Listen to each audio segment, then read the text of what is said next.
రాష్ట్రంలో ఎండల తీవ్రత వర్షాల ప్రభావంపై హైదరాబాద్ వాతావరణ అధికారి శ్రీనివాసరావుతో మా ప్రతినిధి కిరణ్ ఫేస్ టు ఫేస్.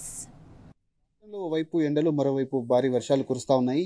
అసలు వర్షాలు ఇంకెన్ని రోజులు ఉన్నాయి, అసలు ఏంటి అనేది మనతో మాట్లాడడానికి వాతావరణ శాఖ అధికారి శ్రీనివాసరావు గారు మనతో పట్టినారు. సార్, ఉదయం వేళల్లో పూర్తిశాల మధ్యాహ్నం వరకు కూడా ఎండలు కొడుతున్నటువంటి పరిస్థితి, సాయంత్రం అయితే పూర్తిగా ఎదురుగాలులతో భారీ వర్షాలు కురుస్తా ఉన్నాయి. అసలు వాతావరణ పరిస్థితి ప్రస్తుతం ఎట్లా ఉంది సార్? మనకి వేసవి కాలంలో ఈ ఈ రకమైన వర్షపాతాన్ని ఇది క్యూములోనింబస్ మేఘాల వల్ల కలుగుతుందండి. ఇవేంటంటే మనం ప్రీ మాన్సూన్ షవర్స్ అంటాం. ఇది వేసవి కాలంలో సాధారణ ఫినామినా. దీనికి కారణం ఏంటంటే వేసవి కాలంలో మనకి ఎక్కువ టెంపరేచర్లు ఉండి భూభాగం బాగా వేడెక్కడం వల్ల కింద నుంచి పైకి వేడి గాలులు గ్రాడ్యువల్గా పోతూ ఉంటాయి. అదే సమయంలో మనకి దగ్గరలో ఏదైనా ఉపరితల ఆవర్తనం కానీ, చక్రవాత ఆవర్తనం కానీ, లేకపోతే ద్రోణి కానీ ఉన్నట్టయితే మనకి ఈ సమీపంలో ఉన్న సముద్ర ప్రాంతాలు, అంటే ఇటు అరేబియన్ మహాసముద్రం నుంచి కానీ, బంగాళాఖాతం నుంచి కానీ తేమగాళ్ళు మన భూభాగం మీదకి ప్రవేశించినప్పుడు ఈ వేడిగాలులతోటి తేమగాళ్ళు కూడా పైకి పోయి అక్కడక్కడ క్యూములోనింబస్ మేఘాలు ఏర్పడి ఒక 2-3 గంటల పాటు ఉరుములు, మెరుపులు, జల్లులు, ఈదురుగాలులతో కూడిన వర్షాలు పడటం అనేది సాధారణంగా జరుగుతూ ఉంటుంది. ఇవి అప్పుడప్పుడు వారానికి 10 రోజులకి 1-2 సార్లు ఏర్పడుతూ ఉంటాయి. వేసవి కాలంలో ఇది రెగ్యులర్ ఫినామినా. అయితే ఈసారి మనకి మే 1 తారీఖు నుంచి ఇప్పటి వరకు కూడా కంటిన్యూస్గా ఏదో ఒక ప్రాంతంలో ఈ రకమైన క్యూములోనింబస్ మేఘాలు ఏర్పడటం వల్ల కంటిన్యూస్గా మనకి ఎక్కడో అక్కడ రెయిన్స్ పడటము, దానివల్ల వేసవి తాపం చాలా వరకు తగ్గిపోయి టెంపరేచర్స్ కూడా ప్రస్తుతం మే సాధారణ టెంపరేచర్ల కంటే బాగా తక్కువగా రికార్డ్ అవుతున్నాయి. గత 24 గంటల్లో వర్షాలు ఎక్కడెక్కడ కురిశాయి, ఎన్ని రోజుల పాటు ఉండేటువంటి అవకాశం ఉంది, ఏ జిల్లాలకు ఎక్కువ వర్షపాతం నమోదయ్యేటువంటి అవకాశాలు?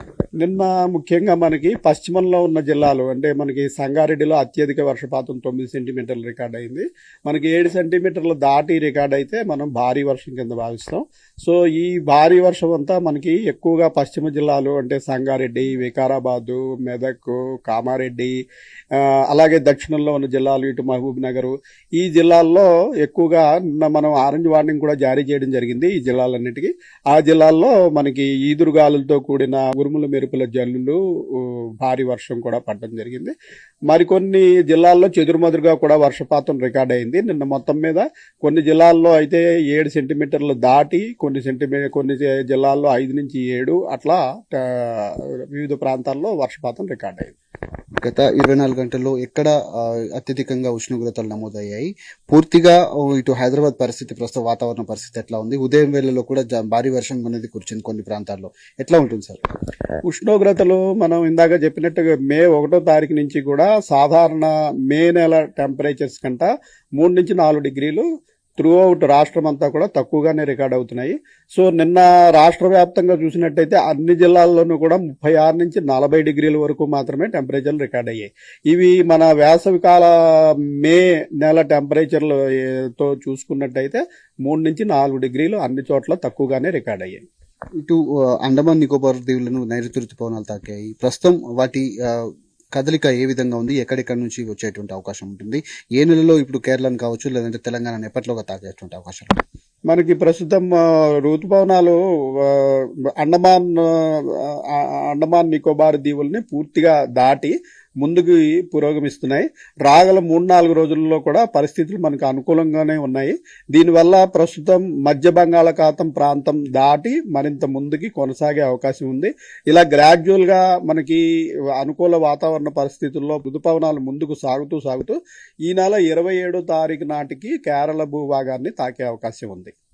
ఇది వారు చెప్తున్నటువంటి పరిస్థితి కనబడుతుంది. మరొక 2-3 రోజుల పాటు ఈ వర్షాలు కూడా కొనసాగేటువంటి అవకాశాలు ఉన్నాయని కూడా ఇప్పుడు వాతావరణ శాఖ హెచ్చరికలు జారీ చేస్తుంది. ముఖ్యంగా ఉష్ణోగ్రతలకు సంబంధించి దాదాపు 3 నుంచి 4 డిగ్రీలు తక్కువ నమోదయ్యేటువంటి అవకాశాలనే 1వ తేదీ నుంచి కూడా పూర్తి స్థాయిలో ఎక్కడో ఒక చోట ద్రోణి ప్రభావంతో వర్షాలు కురుస్తున్నాయి. కాబట్టి ప్రస్తుతం ఉష్ణోగ్రతల తీవ్రత కూడా అంత మేర లేదంటూ కూడా వాతావరణ శాఖ హెచ్చరికలు కూడా జారీ చేస్తున్నటువంటి పరిస్థితులు కనబడుతున్నాయి. కెమెరామెన్ చందుతో కిరణ్, టీ న్యూస్, హైదరాబాద్.